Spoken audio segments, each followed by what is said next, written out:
Hey guys, just have a couple of quick questions I want to ask you guys, because with all the crazy stuff that is going on right now, um,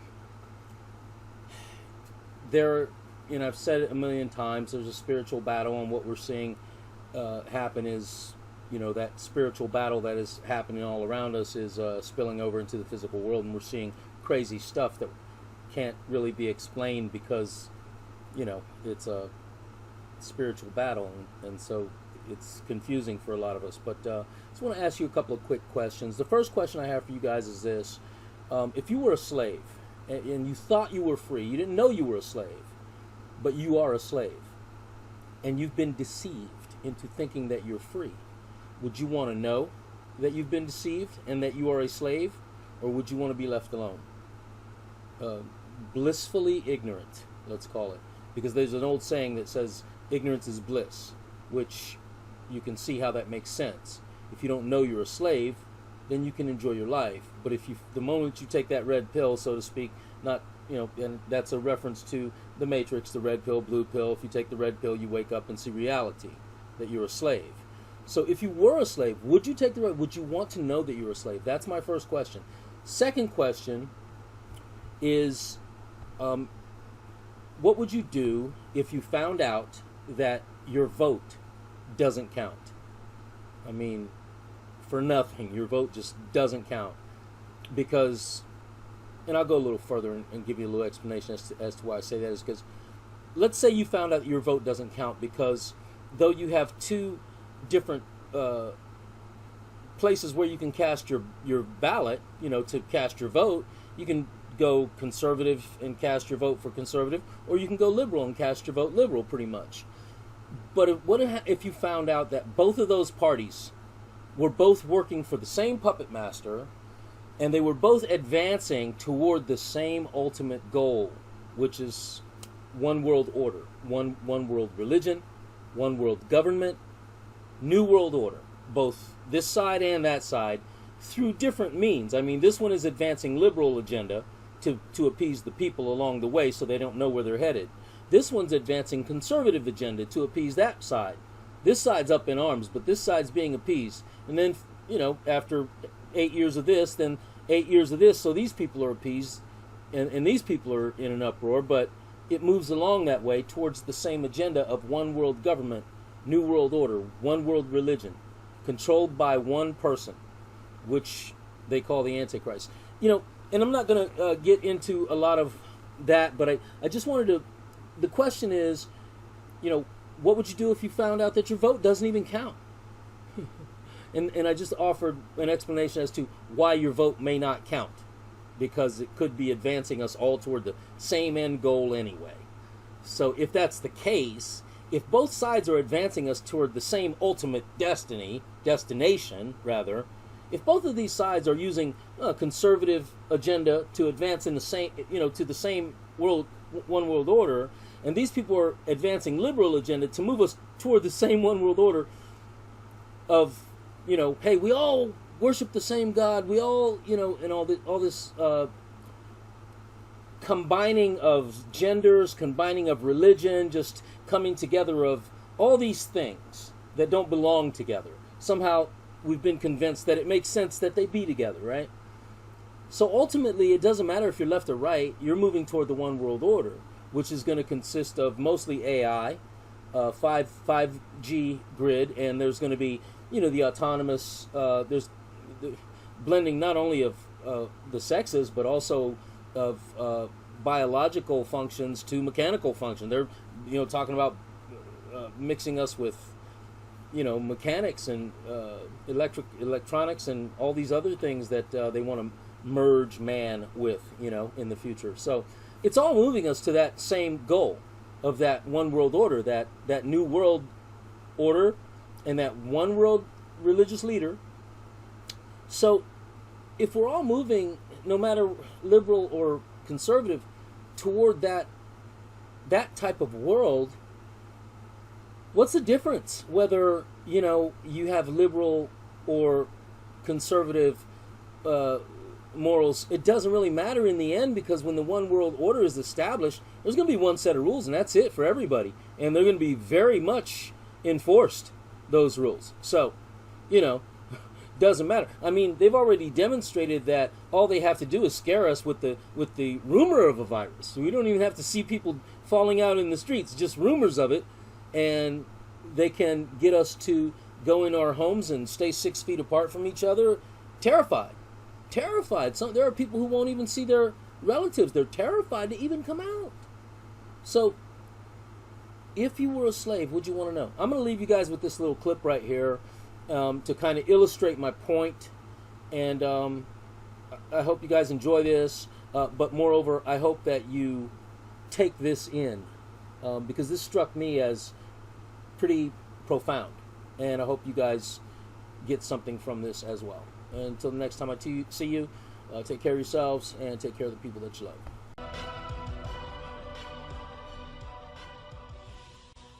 Mr. Jones owned a cotton plantation and many slaves. One day he was talking to the owner of the plantation next to his, and Mr. Jones was lamenting the fact that times were tough. He was having to work his slaves harder than ever, and was having trouble with some of them being disobedient or trying to run away. The other plantation owner said he knew someone who could help. Day 1. One day Mr. Jones called his slaves together so a man named Mr. Smith could talk to them. Before beginning, Mr. Smith whispered to Mr. Jones, "Whatever I say, do not contradict me or interfere, and I promise you your slave troubles will end." "My name is Mr. Smith," he said to the slaves, "and this may be the happiest day of your lives. From today forward, you will no longer be slaves, but free men." Mr. Jones was so shocked he started to step forward, but Mr. Smith gestured for him to remain silent. He did, only because the other plantation owner had spoken so highly of Mr. Smith's skills. "You are no longer the property of Mr. Jones," Mr. Smith continued. "You are free. No more will you be forced to labor for the benefit of Mr. Jones. Now you can work for yourselves." Now the slaves were all murmuring and looking at each other. Many were smiling, many were looking puzzled. "In fact, you are now free to leave the plantation whenever you want," Mr. Smith said. "However, since we are surrounded by other plantations, if you leave, some other plantation owner will likely claim you as his own the moment you set foot on his property. So I urge you not to risk your newfound freedom by doing something so foolish. Instead, I suggest that you stay here, no longer as slaves, but as willing participants and part owners of this plantation. Yes, this is now your plantation." Mr. Jones bit his tongue to keep from objecting. "For now, we might as well leave Mr. Jones in charge," said Mr. Smith, "since he is the only one with any experience at running a plantation, which is quite a complicated thing to manage. But he will no longer be your master, but just another worker on the plantation. In fact, he will now be using his organizational and management skills to serve you. Whatever problems you may have had with him before, you are now all equals, and you need each other to make this work. If we all cooperate and work together, we can all reap the benefits together.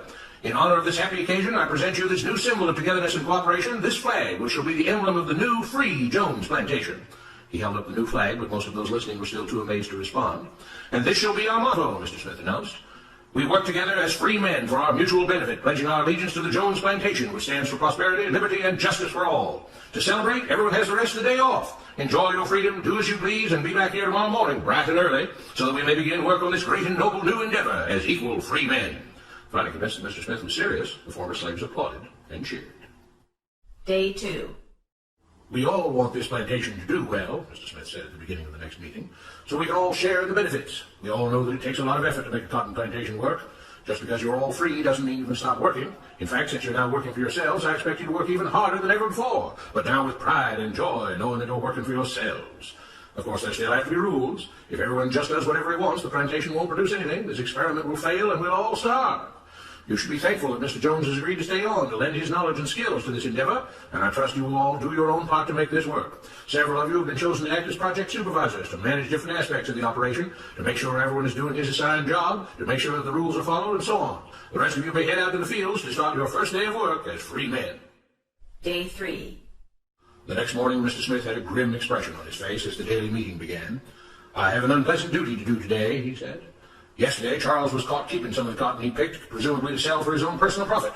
That is against the rules. That is stealing. For that, Charles must be punished." Two men tied Charles to the whipping post. "I take no joy in this," Mr. Smith continued, "but you must understand, if we do not maintain order, if we do not have rules that we all abide by, then the plantation will fail, and we will all suffer." The whip cracked against Charles' back. "But if we all pitch in for the common good, then we can all prosper. Being free doesn't mean you should be selfish and greedy.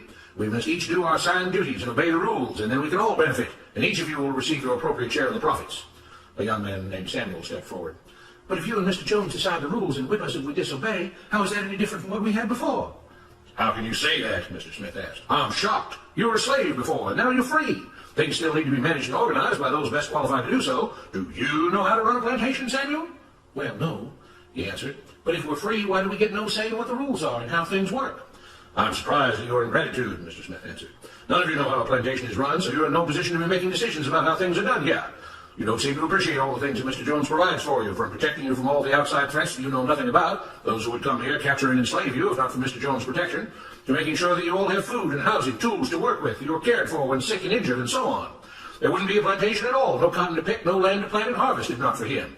You should be grateful that he's made possible the level of comfort you now have. Your lives would be far worse if not for him. Nevertheless, as free and equal participants in this endeavor, from now on at each meeting, any worker may have 2 minutes to ask questions or voice suggestions or complaints. With that, the workers all seemed satisfied and headed out again to the fields to pick the cotton. Day 4. I have a big announcement, Mr. Smith said as the daily meeting began. Mr. Jones' cousin is here, and not just to visit and see how our project is coming along. It has been decided that from now on, you will be deciding who will manage the plantation. Of course, this job can't be done by just anyone, but every 3 months we will have a special meeting at which all the workers will vote on whether we think Mr. Jones should run the plantation or whether we think his cousin, Mr. Johnson, should run the plantation. That means that ultimately you are in charge because you will be deciding which man you want running things on your behalf. If you don't like the way things are being managed, you now have the power to change it. Amazed and pleased, the workers headed out again to the fields to pick the cotton. Days passed, months passed, a year passed, and the plantation continued to operate as before.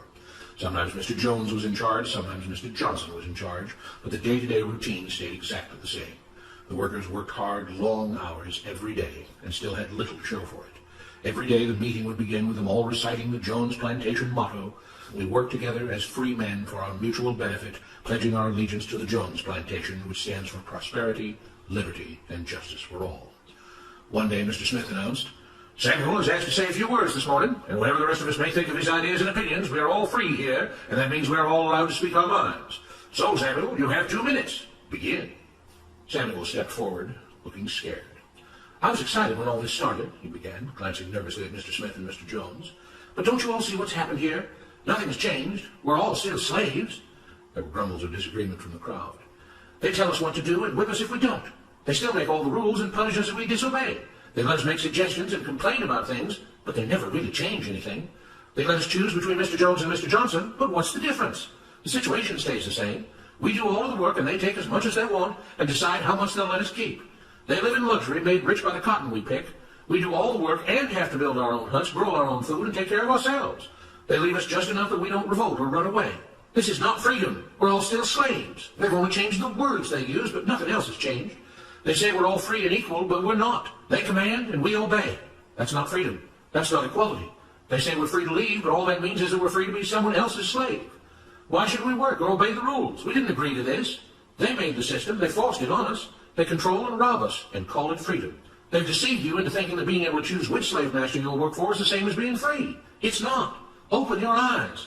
If you keep what you produce, they call it stealing. When they take what you produce, they call it sharing and fair distribution. Can't you see that this is all your time? He's up, Samuel, Mr. Smith announced calmly. At his gesture, 2 supervisors grabbed Samuel by the arms and led him to the whipping post. "I'm sorry, Samuel, but you've broken the rules. There are rules against encouraging others not to work and encouraging others to break the rules. You're only hurting all of us with your discontentment and your complaining and your disobedience." The whip fell and Samuel let out a grunt. "Without rules, without order, all would be lost. Without law, there would be chaos. We can't just behave as wild animals, each doing whatever he pleases. We must all follow the plan and all do our duty for the betterment of everyone. And those who do not must be punished."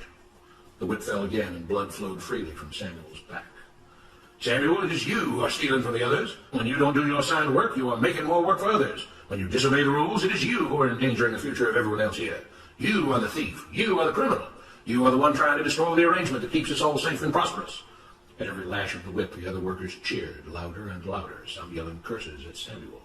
"Being spoiled and selfish, you complain about everything, talking as if you're oppressed. But you are the one ruining things. You are the one keeping us from being all we could be.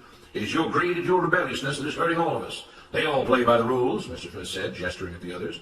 "What makes you think that you don't have to? You think you're above the law?" There were loud yells of agreement as the whip fell again. "We must maintain order," Mr. Smith proclaimed, "to make this plantation great, to make it so that we can all be happy and prosperous. To have the society we want, there have to be rules. We all have to contribute our fair share to this great endeavor, and we cannot tolerate actions and attitudes that seek to undermine the amazing things that together as free men we have achieved and will continue to achieve." Mr. Jones was smiling as he gave Mr. Smith a pat on the back. The crowd was cheering so loudly that none of them had noticed that Samuel had died.